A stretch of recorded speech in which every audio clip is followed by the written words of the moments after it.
남편이 또다시 바람을 피는구나 확신했던 그날 밤, 저는 남편이 잠든 것을 확인하고 남편이 쓰는 책상 서랍을 열어 통장들을 모조리 뒤졌습니다. 남편 사업이나 개인용으로 쓰는 통장들이다 보니 저는 거의 들여다보는 일이 없었죠. 그런데 그걸 하나하나 열어보고 경악을 금치 못했습니다.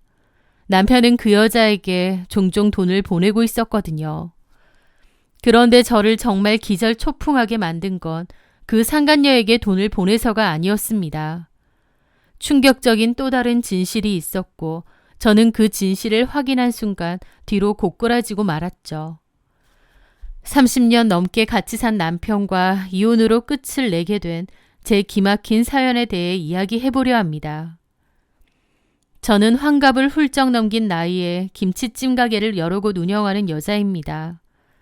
제 이름을 내건 김치찜 가게가 벌써 3개나 분점을 낼 정도로 지금은 남들 부럽지 않게 여유 있게 살고 있지만요. 제 인생이 처음부터 순탄했던 건 아닙니다. 젊어서는 안 해본 고생이 없었죠. 남편은 인테리어 관련 사업을 한다고 했는데 잘된 적이 별로 없기도 하고 그러면서 빚도 많이 생겼는데요. 이대로는 다 죽겠다 싶었던 저는 두 팔 걷어붙이고 나서서 일을 해야만 했습니다. 특출나게 할 줄 아는 게 별로 없다 보니 여러 가지 일을 많이 했었어요. 우유 배달도 하고 낮에는 식당 주방 일도 하고 목욕탕 청소하는 일도 하고 돈 되는 일이라며 마다하지 않고 여기저기 가서 일을 했던 것 같아요. 갖은 고생을 많이 해서 손 마디마디가 휘고 밤마다 욱신거리는 허리를 붙잡고 눈물을 삼킨 날도 많았습니다.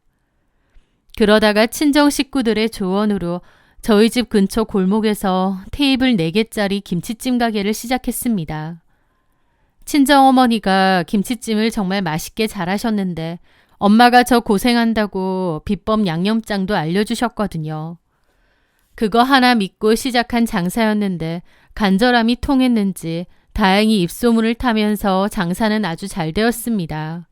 운도 좋았던 것 같고요. 본점 가게도 큰 곳으로 옮기고 다른 동네에 분점들도 내고 그 분점은 또 친정 식구들이 운영하면서 그렇게 예전에 비해 훨씬 여유로운 생활을 하고 있었습니다. 제가 돈을 잘 벌기 시작하면서 가장 편안해진 사람은 역시 남편일 겁니다. 주변에선 남편더러 장가 잘 갔다, 저런 생활력 강한 와이프가 어디 있느냐 소리를 많이 했는데 남편은 그럴 때마다 그럼 자기는 놀았냐며 자기도 죽어라 일하지 않았느냐 발끈하며 잘 따졌습니다. 그냥 와이프가 고생 많이 했다, 고맙다 하면 될 것을 자기도 그만큼 고생했다고 벌컥 화를 잘 냈죠. 물론 남편이 일을 안 하고 놀지는 않았죠. 하지만 제 보기엔 그렇게 열심히 일했는지도 모르겠고 기본 성격도 한량에 가깝습니다. 또 어쨌든 와이프인 제가 억척 같고 생활력이 강하다 보니 저를 믿고 본인은 설렁설렁 했던 것도 있는 것 같아요. 남편은 지금도 인테리어랑 옥상 방수공사 업체를 운영하는데요. 일이 그렇게 많지는 않고 그나마 일도 제가 중간에서 소개해준 일이 많습니다. 그리고 그렇게나마 버는 돈은 남편 취미생활에 거의 들어갔고 생활비로는 거의 안 내놨으니 집안의 실질적인 가장은 저였죠. 그럼에도 제가 남편과 이혼 생각 한번 안 하고 살았던 건 저희 아이들한테는 자상한 아빠였기 때문입니다. 저는 가게 일로 바빠서 아이들을 잘 못 챙겨주었는데 남편이 그 자리를 많이 메꾸어 주었죠. 저한테 특별히 정감 있는 남편도 아니었고 돈을 척척 벌어오기는커녕 오히려 경제적으로 저한테만 기대는 남편이었지만 아이들에게는 좋은 아빠였기에 그걸로 충분히 만족하며 살았던 거죠. 큰아들은 회사원이고 둘째 아들은 친구랑 가게를 운영하고 있어요. 큰아들은 결혼할 때 제가 집을 사주었고 지금은 중학교 1학년이 된 손주를 키우며 잘 살고 있습니다. 며느리는 평범한 가정주부고요. 아들들은 잘 커주었고 남편하고도 무탈하게 잘 지내고 가게도 잘 되고 있으니 이만하면 더 바랄 것 없는 인생이라고 생각했습니다. 악착같이 살아온 젊은 세월에 대한 보상을 받는구나 싶었죠. 하지만 그 평화는 그리 오래가지 않았습니다. 어느 화창한 가을날이었어요. 가게들을 둘러보고 집으로 돌아오는 길에 친구에게서 갑자기 전화가 온 겁니다. 그런데 목소리가 평소와는 다르더라고요. 혜수가, 너 지금 어디야? 뜬금없는 친구의 말에 저는 영문을 몰랐죠. 나 가게 둘러보고 집에 가고 있는데 왜? 그러자 친구가 기막힌 말을 하는 겁니다. 내가 지금 우리 동네에 있는 오리탕집에 딸내랑 밥 먹으러 왔는데 너희 남편이 여기 있다. 그래? 너네 동네 그 오리탕집이 맛집인가 보네. 그게 중요한 게 아니라 웬 여자랑 마주 앉아서 밥을 먹고 있는데 분위기가 영 이상해. 남들이 보기엔 영락없는 부부 사이 같다고. 저 여자 누구야?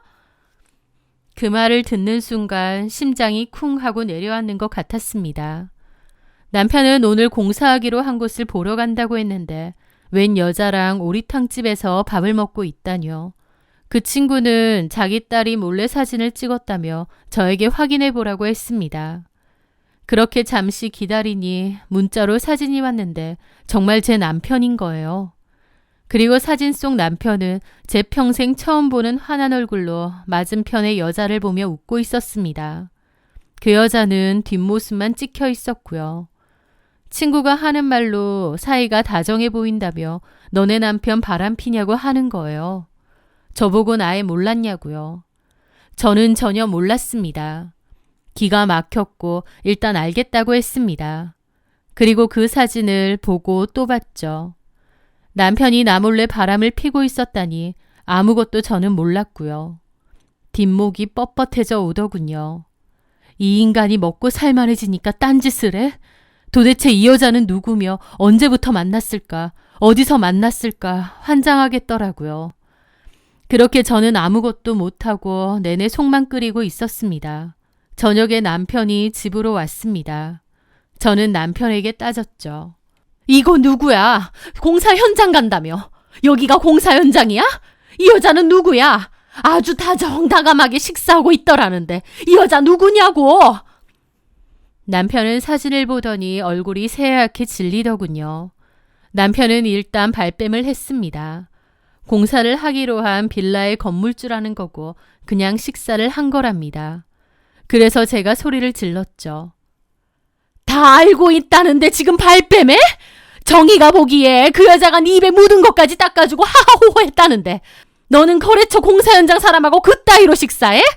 내가 그 말을 믿을 거라 생각해? 지금 내 보는 앞에서 그 여자한테 전화해봐. 뭐라고 하는지 어디 보자. 저는 그럼 그 여자한테 지금 내가 보는 앞에서 전화해보라고 했습니다. 남편은 안 된답니다. 저는 그러면 바로 이혼하겠다고 했죠. 나는 아쉬울 것도 없다고요. 지금 전화 못하면 다 끝이라고 아주 생난리를 치고 핸드폰 내놓으라고 난리를 치니 남편은 결국 모든 것을 실토했습니다. 그 여자 이름은 손영숙이라고 했습니다. 어디서 만났냐니까 남편이 종종 나가는 친구들 고향 모임이 있는데 거기에 남편 친구의 친구라며 따라온 여자라는 겁니다. 그러니까 남편하고는 동양 사람인 거죠.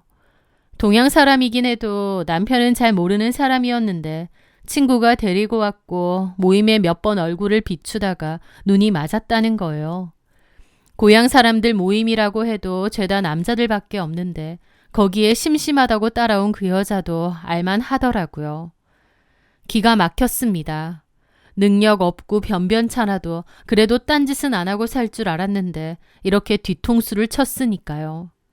저는 당장 손영숙이라는 그 여자 연락처를 내놓으라고 윽박질렀습니다. 남편은 마지못해 전화번호를 알려주었고 저는 그 자리에서 바로 전화를 걸었습니다. 여보세요? 손영숙 씨? 누구시죠? 나 조우택 마누라. 네? 말기 못 알아먹어? 조우택 마누라라고. 나이도 적지 않으면서 남의 남편 꼬여내서 오리탕 뜯어먹고 다녀? 그쪽도 가정이 있다던데 그쪽 남편이랑 자식들은 엄마가 이러고 다니는 거 알아? 내가 얘기해줄까? 저는 분기탱천에서 따졌습니다. 그 여자는 오해라면서 자기는 제 남편이랑 친구일 뿐이라는 거예요.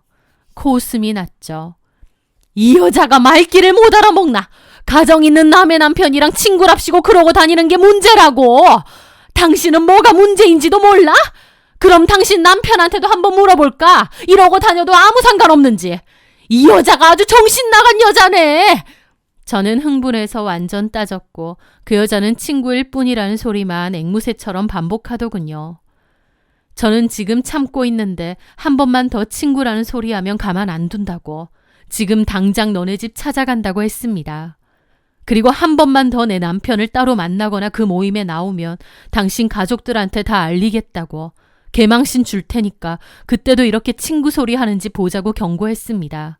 그 여자는 아무 말도 못하고 우물쭈물하다가 알겠다고 했고 저는 지켜보겠다고 하고 전화 끊었죠. 그리고 그 여자를 모임에 데리고 온 남편 친구에게도 전화해서 한바탕 뒤집어 엎었습니다. 이 여자가 누군데 친구랍시고 그런 모임에 데리고 와서 화근을 만드냐고요. 남편은 옆에서 쩔쩔맸고 저는 그 친구랑도 한바탕 싸웠죠. 그리고 저는 남편 폰을 돌려주며 뭐라고 했습니다. 내가 이날 이때까지 고생하면서 살고 이제 먹고 살만해지니까 바로 딴짓이냐고. 당신 벌이에 골프며 그 외제차가 말이 되냐고. 그거 다 내가 해준 거 아니냐고. 그런데 그런 거 해주니까 딴 여자 만나고 다니냐고요. 저도 완전 울분에 차서 따졌죠. 저는 다 필요 없고 갈라서자고 그 여자 만나고 다녀보라고까지 했습니다. 그랬더니 남편은 다시는 안 만나겠다, 한 번만 눈 감아달라 하더군요. 그 여자랑 그냥 밥 몇 번 먹은 게 다고 제가 생각하는 그런 일은 죽어도 없었답니다. 그 말을 믿지도 않았고 기가 막혔죠. 진짜 생각 같아선 확 갈라서고 싶은데 평생을 함께한 세월이 있고 또 자식들 생각이 먼저 들었습니다. 둘째는 결혼도 해야 되는데 이런 일로 부모 이혼했다고 하면 상대방 집에서 안 좋게 볼 것 같기도 했고요. 그리고 제가 상간녀와 남편 친구에게도 한바탕 했으니 이만하면 알아들었겠지 싶기도 했습니다. 그래서 저도 쉽진 않았지만 한 번은 넘어가기로 한 거죠. 물론 그렇다고 그 괘씸한 마음이 쉽게 사라지는 건 아니었고 그날 이후로 남편의 모든 행동이 의심스럽기 시작했습니다. 계속 뭔가 찝찝하더군요. 남편은 그 여자와 정리가 끝났다고 했지만 행동은 전혀 그렇지 않아 보였거든요. 남편이 괜히 휴대전화를 붙들고 있는 시간이 길어졌고 이런저런 핑계를 대고 밖으로 잘 나돌았는데 저는 직감했습니다. 저 인간이 아직도 나를 속이는 것 같다. 그 여자랑 아직 안 끝난 것 같다. 라고요. 제가 60년 정도 살아보니 감이라는 게 꽤 정확하고 무섭더군요. 특히 저같이 장사하는 사람들의 촉은 더더욱요. 남편은 분명 뭔가 냄새를 풍기고 있었고 저는 남편이 그 여자와 깨지지 않았다는 거의 확신에 가까운 생각에 사로잡혔습니다. 그리고 어떻게든 외도 증거를 잡아서 이번엔 절대 그냥 안 넘어가겠다는 결심을 했습니다. 한 번은 봐주지만 두 번은 절대 안 되니까요. 그런데 외도 증거라는 걸 잡는 게 쉬운 일이 아니잖아요. 어떻게 해야 하나 혼자서 전전긍긍하며 며칠을 고민했죠. 그러다가 남편 차에 있는 블랙박스를 확인해 봐야겠다는 생각이 문득 든 겁니다. 하지만 저는 워낙 기계를 잘 못 다루는 편이에요. 그렇다 보니 블랙박스를 확인하고 싶어도 어떻게 해야 할지 잘 모르겠더라고요. 어떻게든 메모리 카드는 꺼낸다 해도 이걸 어떻게 봐야 하는지 도무지 알 수가 없는 겁니다.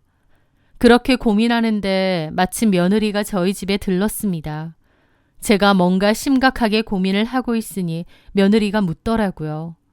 어머니, 무슨 고민 있으세요? 며느리의 물음에 저는 결국 모든 것을 다 얘기했습니다. 너무 답답하고 도움이라도 받고자 했던 거죠. 그렇게 그간 있었던 일에 자초지종을 털어놓게 되었는데 며느리도 놀라더라고요. 아버님이 여자를 만나고 다니냐고요. 저는 좀 부끄럽긴 했지만 그래도 누군가에겐 속마음을 털어놓고 싶기도 했습니다. 그런데 제 이야기를 듣던 며느리는 잠시 생각에 잠기더니 제 손을 꼭 잡으며 말하더군요. 어머니, 제가 도와드릴게요. 어떻게 아버님이 어머니께 그럴 수가 있어요. 같은 여자로서 제가 더 화가 나네요. 블랙박스 메모리 확인하고 싶으신 거죠? 그거 제가 도와드릴게요. 아주 간단해요. 어머님이 그 메모리 카드만 몰래 꺼내오세요. 그러면 제가 내일 확인해 드릴 테니까. 그냥 꺼내오며 메모리 카드 없다고 뜨니까 다른 메모리 카드를 임시로 넣어 놓으셔야 돼요. 그건 제가 좀 이따가 편의점 가서 하나 사올게요. 며느리에게 민망하면서도 적극적으로 도와주겠다고 하니 고마워서 눈물까지 핑 돌았습니다. 그렇게 저는 밤에 몰래 메모리 카드를 꺼냈고 다음날 며느리를 불렀어요. 며느리는 능숙하게 노트북에 메모리 카드를 연결하고 영상을 확인하기 시작했습니다. 그렇게 같이 보는데 며느리가 그러는 겁니다. 어머니, 이것 보세요. 어머님 의심대로 뭔가 좀 이상하네요. 여기 주택가 골목이요. 여기에다가 유난히 주차를 자주 하시네요. 이날도 그렇고 이날도 그렇고 주변에 뭐가 없는데 말이에요. 영상 속에서 남편은 정말 낯선 골목에 차를 대고는 어디론가 사라졌다가 한참 뒤에 다시 나타나 차를 몰고 떠나곤 했습니다. 그 주변이 모텔 같은 곳은 아니었지만 그냥 평범한 주택가라 그곳에 차를 댄다는 것 자체가 너무나 수상했습니다. 그 여자 집 근처라서 여기다 차를 대고 걸어가는 게 아닌가 싶은데 제 말에 며느리가 고민하더니 자기가 직접 남편 뒤를 밟아보겠다고 하는 거예요. 저는 그 말에 손사래를 쳤죠. 이런 치부를 알게 한 것도 민망하고 미안한데 직접 미행이라니 그건 좀 그랬습니다. 위험하기도 하고요. 하지만 며느리는 자기가 이런 걸 도와야지 누가 돕겠느냐며 자기가 해준다고 하더라고요. 저는 그런 며느리에게 고맙고 미안해서 어쩔 줄을 몰랐습니다. 어머님 혼자 이런 맘고생하시게 둘 수 없어요. 제가 봐도 아버님 뭔가 수상하시긴 해요. 어머님이 다니시는 것보다 제가 다니는 게 더 나을 거예요. 제가 똑똑히 증거 잡아올 테니까 걱정 마세요. 그렇게 말하는 며느리가 어찌나 듬직하고 고맙던지요. 그리고 마침 며느리가 차가 낡아서 장고장이 심하다는 말이 생각났습니다. 그래서 저는 며느리에게 차 사는데 보태라고 돈도 보내주었습니다. 며느리는 사양하다가 이내 감사하다고 잘 받겠다고 하더라고요. 어머니, 너무 감사해요. 집도 사주셨는데 제 차까지. 대신 제가 약속대로 꼭 아버님 뒤를 잘 밟아볼게요. 걱정 마세요. 라고 호언장담을 했죠. 그렇게 일주일 넘는 시간이 좀 지났는데 며느리는 제게 남편을 미행한 결과를 알려주었습니다. 어머니, 제가 일주일 가까이 아버님 몰래 따라다녀 봤거든요. 그런데 아버님이 차를 자주 대시던 곳은요. 아버님 일하기로 한 거래처 근처더라고요. 거기에 주차할 곳이 마땅치 않아서 거기에 차를 대고 걸어가시는 것 같아요. 그리고 제가 계속 살펴봤는데 어떤 여자를 만나거나 그런 일은 전혀 없으시던데요.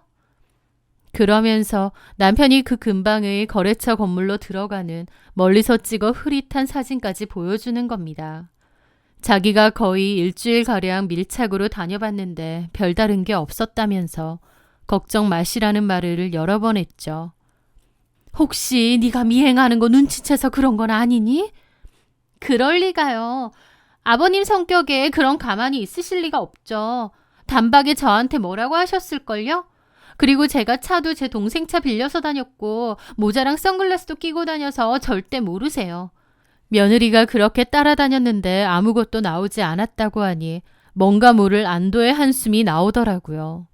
내 오해였구나 싶기도 하고 며느리까지 고생시켰다는 생각에 미안한 마음까지 들었죠. 저는 며느리의 손을 꼭 잡고 몇 번이고 고맙다고 말했습니다. 그렇게 저는 남편이 2번 허튼 짓은 하지 않는다고 생각했는데 알고 보니 그건 완전한 기만이라는 사실을 얼마 뒤 깨달았습니다. 그 일이 있고 한 달 정도 지났을까 장을 보고 지하주차장에 차를 댔습니다. 그리고 올라가려는데 누가 주차장 계단에서 통화하는 소리가 들리는 거예요. 별 생각 없이 무심코 지나치려는데 가만 들어보니 목소리가 낯이 익은 겁니다. 바로 제 남편이었죠. 그런데 통화 내용이 걱정하지 마. 내가 어떻게든 돈 마련해서 이번 주 안으로 보내줄게. 조만간 한번 보자고. 우리 와이프는 걱정할 거 없어. 라는 겁니다. 저는 몹시 놀랐죠. 남편이 누군가와 통화 중이었는데 그 통화 내용이 몹시 수상쩍었으니까요. 남편은 통화를 마치고는 다시 나와서는 엘리베이터를 타고 올라가더라고요. 저는 다시 심장이 쿵 하고 바닥으로 떨어졌습니다. 며느리가 조사까지 해줘서 아닌 줄 알았는데 아직도 저 인간이 그 여자를 만나고 있었구나. 단박에 알 수 있었죠. 저 철저한 인간이 며느리까지 속여먹었구나 싶기도 하고요. 분노가 머리 끝까지 치솟아 당장이라도 뛰쳐나가고 싶었지만 가까스로 이성을 붙잡았습니다. 처음 걸렸을 땐 화가 나서 바로 따졌지만 가만 생각하니 그렇게 하면 안 되겠더라고요. 그날 밤 남편이 잠든 것을 확인하고 남편이 쓰는 책상 서랍을 열어 통장들을 모조리 뒤졌습니다. 남편 사업이나 개인용으로 쓰는 통장들이었기에 저는 거의 보는 일이 없었거든요. 남편이 돈을 붙였네 어쩌네 했으니 그 내역이 남아있을 거였습니다. 그런데 그걸 열어보고 경악을 금치 못했습니다. 남편은 정말로 그 여자에게 종종 돈을 보내고 있었던 거예요. 그런데 정말 저를 기절하게 만든 것은 그 여자에게 보낸 돈뿐만이 아니었습니다. 통장 내역을 샅샅이 훑어내리던 제 눈에 너무나도 익숙한 이름 하나가 들어왔거든요. 바로 제 며느리의 이름이었습니다. 남편은 제 며느리에게 100만 원이란 돈을 2번 보낸 겁니다. 그것도 최근에요. 남편이 며느리에게 돈을 줄 이유는 전혀 없었고 며느리도 저에게 그런 말을 한 적은 없었습니다. 이게 무슨 상황인지 눈앞이 캄캄하고 머릿속이 뒤죽박죽 엉망이 되었습니다. 그러면서 뭔가 며느리도 나를 속이고 있다는 그런 확신이 들더라고요. 저는 몰래 남편의 휴대전화를 챙겨 나와 뒤지기 시작했습니다. 남편은 사업 때문에 모든 통화를 자동으로 녹음하는 습관이 있었어요. 저는 떨리는 손으로 통화 녹음 목록을 겨우 찾았습니다. 그리고 들어보니 아까 그 주차장 계단에서의 통화는 정말 그 상간녀가 맞더군요. 그것들은 애초에 깨진 적도 없었습니다. 제가 난리치고 며칠 뒤 남편이 그 상간녀에게 전화해서 미안하다고 설명했고 그 상간녀가 제가 무섭다며 보지 말자고 했는데 제 남편이 막 붙잡는 거예요. 그러면서 자기가 그 상간녀한테 50만 원도 보냈습니다. 미안해서 보냈다며 이걸로 옷이나 한 벌 사라고요. 어이가 없었죠. 그 뒤로도 계속 그 여자를 만나왔습니다. 그것도 일주일 2번 정도는 만났더군요. 그런데 며느리는 저한테 시아버지가 딴짓은 하지 않는다고 했잖아요.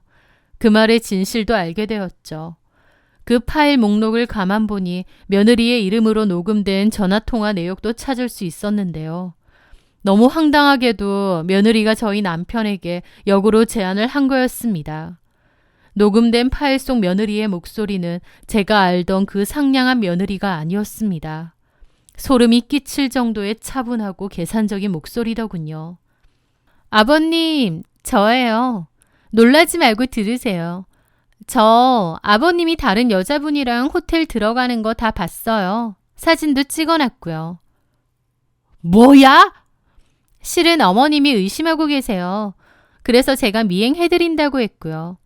그런데요, 아버님. 제가 아무리 그래도 이 집안 며느리인데 어머님, 아버님 이혼하는 걸 원하겠어요? 절대 아니죠. 아버님 이혼당하시면 저희도 힘들고요. 그래서 말인데 제가 모른 척 해드릴게요. 모른 척을 해준다고? 네, 아버님 위해서요. 어머님한텐 제가 잘 설명드릴게요. 그럼 어머님도 더 이상 아버님 의심 안 하실 거예요. 고맙다고 해야 될지? 저도 집안의 평화가 중요해요. 아버님, 그런데 아버님 아시죠? 제가 집에서 돈 좀 벌어보려고 생활비로 주식을 좀 했는데 그게 잘 안 돼서 손해를 좀 봤거든요. 민수 아빠가 알면 난리칠 텐데. 그래서? 저 좀 도와주시면 안 될까요? 많이는 아니고 매달 100만 원 정도만 도와주시면 좋을 것 같은데. 100만 원? 네. 아니 너는 최근에 시어머니가 차까지 사줬지 않니? 그렇죠. 근데 그건 어머님이 사주신 거잖아요. 그리고 그 차 사주신 이유도 사실 아버님 미행 잘하라고 사주신 것도 있고요. 그럼 제가 다 말씀드려야 되나요? 뭐야? 저도 사실 어머님 속이는 거 마음 편하진 않거든요. 참! 남편은 막 괘씸해하면서도 자기가 잘못했으니 어쩌지 못하는 느낌이었습니다. 며느리는 시아버지 머리 꼭대기에서 아주 갖고 노는 것 같고요. 제가 아는 며느리가 맞나 싶어서 놀랍더라고요. 알겠다. 계좌번호 문자로 보내놔라. 감사해요, 아버님. 제가 어머님께 말씀 잘 해놓을게요. 기가 막혀서 말이 나오지 않았습니다. 눈이 뒤집히는 것 같았어요. 남편이 저 속이고 여전히 그 여자 만나는 것도 기막히지만 제 편이라고 생각한 며느리가 저한테는 찻값 받아내고 뒤로는 시아버지의 불륜을 눈감아주는 대가로 돈을 뜯어내고 있었다니요. 남편도 괘씸하고 저를 완벽하게 속이고 이런 짓을 벌인 며느리도 용서 못하겠더군요. 저는 다음 날 아들에게 전화를 걸었습니다. 그리고 집으로 오라고 했죠. 며느리도 같이요. 아들은 알겠다고 했습니다. 그날 저녁 모두가 거실에 모였습니다. 며느리는 제게 과일 바구니를 건네며 살갑게 굴었고 남편은 어색한 미소를 지으며 제 눈치를 살폈습니다. 저는 식구들이 다 모인 것을 확인하고 조용히 제 핸드폰을 꺼냈습니다. 남편의 그 통화 목록은 카톡을 통해 제 핸드폰으로 보내놨거든요. 저는 아들 앞에서 남편과 그 여자의 통화 녹음 파일을 틀었습니다. 스피커를 통해 남편과 그 여자가 시시석거리는 소리, 서로 모텔에서 만나네 어쩌네 하는 소리가 흘러나오자 아들은 경악했고 남편도 눈이 휘둥그레지더라고요. 아직도 인연 만나고 다니지? 여보! 내가 모를 줄 알았어? 그리고 저는 며느리를 쳐다봤습니다. 며느리도 몹시 당황한 눈치더라고요. 저는 며느리에게 말했죠. 혜진아, 네가 나한테 차까지 받고 시아버지 미행해준다고 했지 않니? 분명 시아버지 바람피는 거 아니라고 했는데 네가 헛짚었네? 그러게요, 어머니. 아버님이 저 모르게 그러셨나 봐요. 죄송해요. 제가 놓친 것 같아요. 라면서 더듬더듬 변명을 하더라고요. 아무것도 몰랐던 아들도 놀랐죠. 이게 다 무슨 어머님이 당신한테 그런 부탁을 했어? 차도 그래서 사주신 거고? 왜 나한테 말을 안 해? 그게... 저는 코웃음 치며 며느리에게 그랬죠. 혜진아, 너 그렇게 안 봤는데 참 가증스럽다? 네? 똑바로 말해야지. 네가 놓친 게 아니라 다 알고 있었잖아. 네 시아버지 바람피는 거 사진까지 찍었다며. 예? 그게 무슨... 저는 며느리를 괘씸하게 보며 그 녹음도 틀었습니다. 남편과 며느리의 통화 내역을요. 그걸 듣는 남편도 고개를 떨구고 아들은 경악을 했죠. 며느리는 실시간으로 얼굴이 창백해지더군요. 너 참 무서운 애다. 이렇게 협박도 할 줄 아는 애였어? 그게... 가장 충격을 받은 것은 제 아들이었습니다. 아들은 믿을 수 없다는 표정으로 아내와 아버지를 번갈아 쳐다보더니 이내 배신감으로 얼굴이 일그러졌습니다. 자기 와이프가 시부모 둘을 상대로 돈을 타내면서 시아버지한텐 협박까지 하고 있었으니까요. 그 순간 며느리는 사색이 되어 무릎을 꿇고 빌었습니다. 어머니, 제가 정말 잘못했어요. 제가 잠깐 미쳤었나 봐요. 한 번만 용서해 주세요. 저는 무릎 꿇은 며느리를 향해 차갑게 말했습니다. 용서? 내가 너를 어떻게 용서하겠니? 나는 네가 무섭다. 네가 이런 애인 줄 몰랐어. 나 위해주는 척 도와주는 척하면서 사실은 어떻게 해야 돈 타낼 수 있을까 그 생각한 거니? 참 소름 끼친다. 당신도 똑같아. 한번 넘어가줬는데 바람핀 당신이나 당신 며느리나 아주 가지가지로 무서워. 혜진이 너는 내가 해준 차 도로 내놔. 그리고 조영준. 저는 아들도 불렀습니다. 에? 내가 해준 그 집에서 나와. 나 너랑 네 처가 내 집에서 사는 거 못 참겠다. 니들이 알아서 살아. 어머니! 어머님 같은 소리 안 해. 나한테 어머님이라 하지 마. 너 같은 건 내 며느리도 아니야. 그리고 남편을 향해 말했습니다. 내가 말했지. 한 번은 봐준다고. 근데 보란 듯이 그 여자랑 계속 만나. 좋아. 그 여자랑 앞으로도 쭉 만나. 내가 이혼해 줄 테니까. 남편은 아무 말도 하지 못하고 고개만 숙이고 있었고 며느리는 울면서 손이 발이 되도록 빌었습니다. 잘못했다고 한 번만 봐달라고요. 하지만 저는 눈 하나 깜짝하지 않았어요. 그때 침묵을 지키고 있던 아들이 자리에서 벌떡 일어났습니다.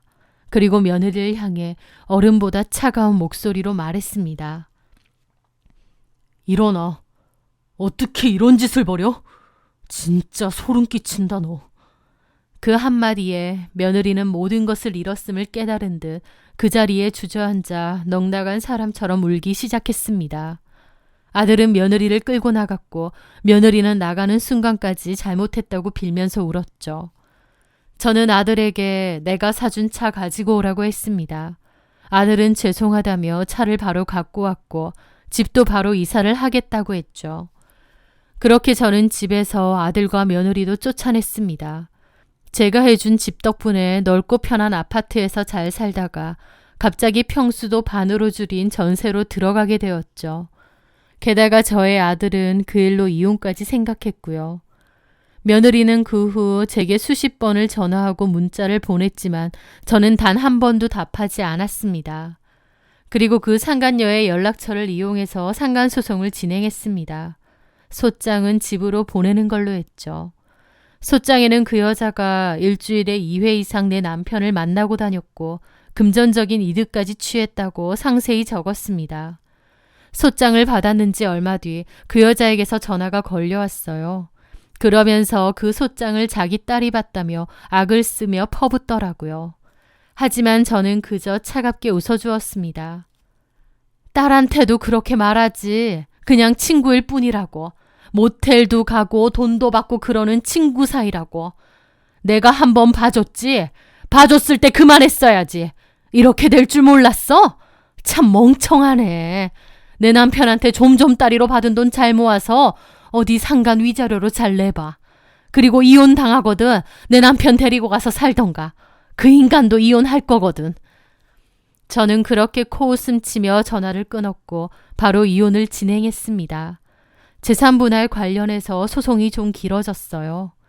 하지만 저는 제가 축적한 재산에 대해서 남편의 권리가 거의 없고 오히려 남편 빚을 내가 많이 갚아줬다는 것을 증명하려 애썼습니다. 그렇게 저한테 최대한 유리한 쪽으로 이혼도 했고 남편과 그 여자 상대로 위자료도 받아낼 수 있었어요. 그렇게 이혼을 마무리한 후 제 집에서 남편을 쫓아내고 혼자서 잘 살고 있습니다. 집안의 가장을 자처하며 열심히 살아온 와이프에게 고마워하지는 못할 망정 한번 봐줬는데 또 바람이나 피고 며느리에게 협박까지 당한 남편. 이제 저에게 그 사람은 길가의 돌멩이나 다름없이 느껴집니다. 아들과 며느리는 이혼 위기까지 갔지만 이혼은 하지 않았습니다. 아들 하는 말론 손주가 대학 들어가면 그때 이혼을 하겠다고 하는데 저는 니네 집 일이니까 니네가 알아서 하라고 했습니다. 나는 안 보고 살 거라고 말했고요. 아들은 자기도 며느리에게 정이 다 떨어졌고 얼굴도 보기 싫다며 이혼만 안 했지 남남처럼 지내고 있다고 하더군요. 그전에는 제가 며느리에게 생활비도 잘 보내주고 선물도 잘 주고 금전적인 보탬을 많이 줬는데 이제는 일절 그런 것도 하지 않을 거고 그냥 보기 싫으니 보러 오지 말라고 했습니다. 며느리는 저에게 계속 미안하다고 하지만 저는 도저히 며느리를 볼 자신이 없네요. 잘못하고 안 하고를 떠나서 며느리의 그 시커먼 속내를 본 것 같아서 소름 끼치고 무서울 지경이거든요. 제 인생에서 가장 더럽고 끔찍한 배신을 겪었지만 모든 것이 정리된 지금은 평온하고 좋습니다. 고마움도 모르고 2번이나 배신을 저지른 남편을 깨끗이 인생에서 도려내고 나니 오히려 제 남은 인생을 오롯이 저만을 위해 살 수 있게 된 기분도 들어요. 이제는 모든 아픔을 잊고 행복한 날이 가득했으면 하네요.